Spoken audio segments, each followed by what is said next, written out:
Hello again, guys, and welcome back to my channel. Today we're going to talk about books and literature for Crap Hit the Fan.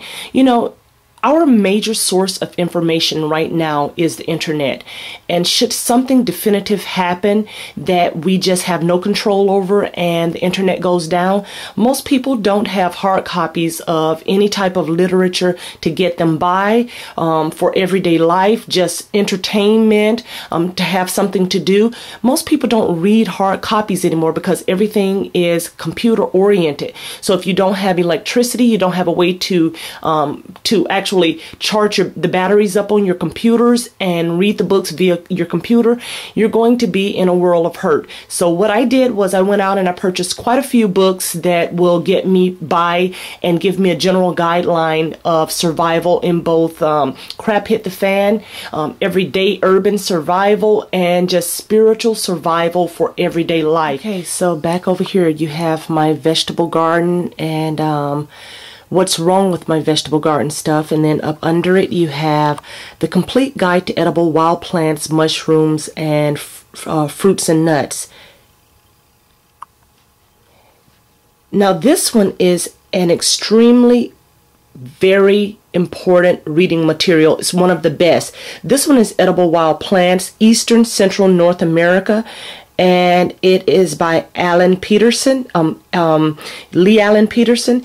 This is definitely a must-have. I enjoyed that book. It's better than most of them. Edible Wild Plants. And right up under it is the complete guide to herbal medicine. Up here I have a composting book.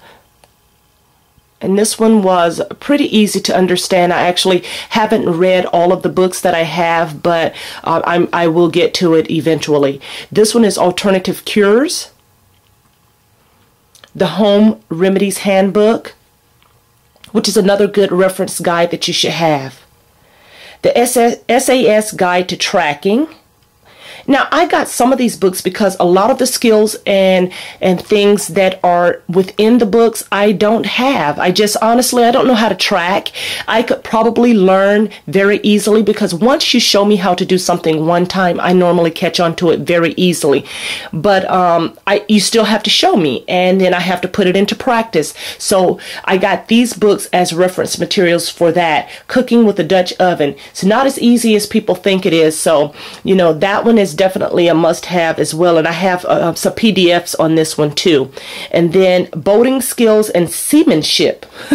Anyway, backpacker handbook or literature is always good to have, because just in case you do have to bug out and you want to know some of the general things that you would need to pack in order to survive 72 hours or more, these books are very good to have in your possession. And this one is a revised and updated version of it. That's a really good handbook. And then you have Show Me How to Survive by Outdoor Life. Another very good illustrated book that I think is a must-have. How to Survive Anything, Anywhere. Yeah, this one is a must-have as well. Now, right beside that one is Essential Survival Skills. That's another illustrated handbook that just gives you some general knowledge on what you need to have and do. Urban Survival Guide. Yeah, another good one. Now up here you have the SAS Combat Handbook. This one is a book that I think most people should have in their repertoire of books that they have in hard copy. The Elite Forces Wilderness Guide, Survival Guide. It's another good one. They're all pretty good to have, and that's why I have all of them. And then you have John Lofty Wiseman's SAS Survival Handbook. This one is one that you'll see most preppers have.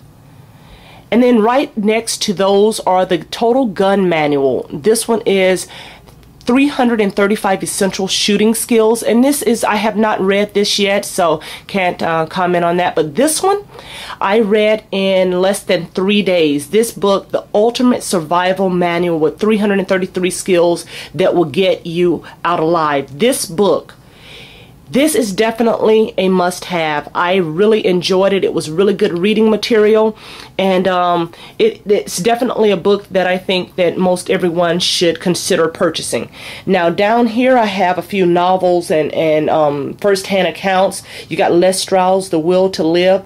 It wasn't completely what I thought it was going to be. It was okay. You can get it if you're his fan. Survivor Man, I mean, but other than that, it was okay. It just gives some accounts of him on the edge of survival. How to Stay Alive in the Woods. Pretty good. How to Survive the End of the World as We Know It. Well, that one, I started reading it, so I'm in the process of reading that one. It's pretty good. And then 98.6 Degrees by Cody Lundin, The Art of Keeping Your Butt Alive. Okay, that one is decent. Definitely decent. I like Cody Lundin. He's a pretty good guy. Now this one, I hated this book. I literally hated this book. The guy, I don't even want to show his book. He seemed like he was more in tune to listening at himself talk through the words on the page, and his book, the illustrations, everything was just subpar, less than subpar. He is one of those guys that rambles. He talks in a form and fashion that only he knows what he's talking about. If he's trying to give you reference or skill based stuff in his book, he says it in such a way that only he or someone else that knows how to do that skill actually understands it. The guy is a jerk. He should never write ever again. They should take his pen and pad and computer away. He just should never write again. It sucked. It really did, but that's it. Anyway, that's in my personal opinion. Now for spiritual everyday skills and warfare and living, I have my religious books over here. This one is The Purpose-Driven Life. And honestly, that is a must-have for how to survive life in general, how to get through spiritual warfare, things that the devil does to attack your life on a daily basis. Very good book. These books are my book of Bible stories, and then this one is Read and Learn the Bible. Those are children's books, and they are very good reads even for adults. And then I have literature that people stop by your house and they pass out, and I reference this stuff. I really do. You got to know what's going on every side in order to be an effective person in fighting during spiritual warfare, and this material is definitely that. Now I have the complete Bible quiz book. This book, it just quizzes your knowledge on the Bible and gives you, makes some of that stuff actually stick with you. And then over here, The Red Sea Rules is also a very good book.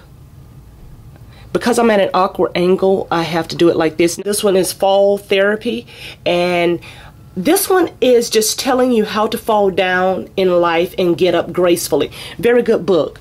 And this one is Tony Evans. He talks about spiritual warfare. Very good read. Very good read. Now, most important things that I have in my collection, my hard copies, is always important to me, and I have several Bibles. I didn't have enough space to or time to put them down here, but the Holy Bible.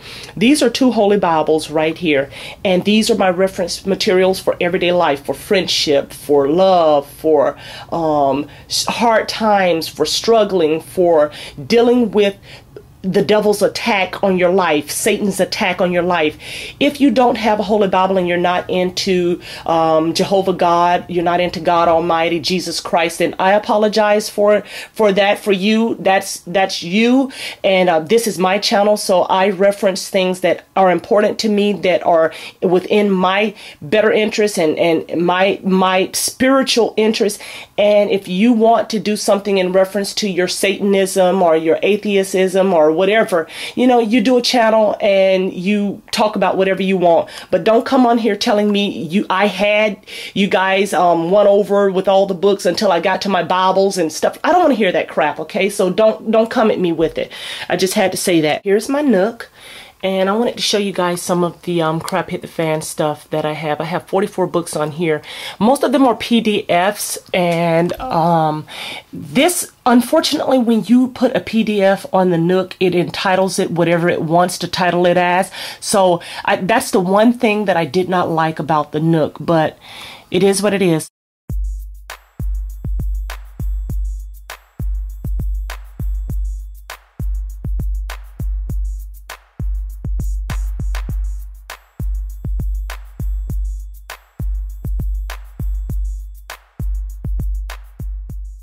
I have quite a few, like I said, different PDF files on all of my computers, and you save them on your SD cards. And the fortunate thing about that is you have hard copies that you can have several different books without having the actual hard copy like you see here.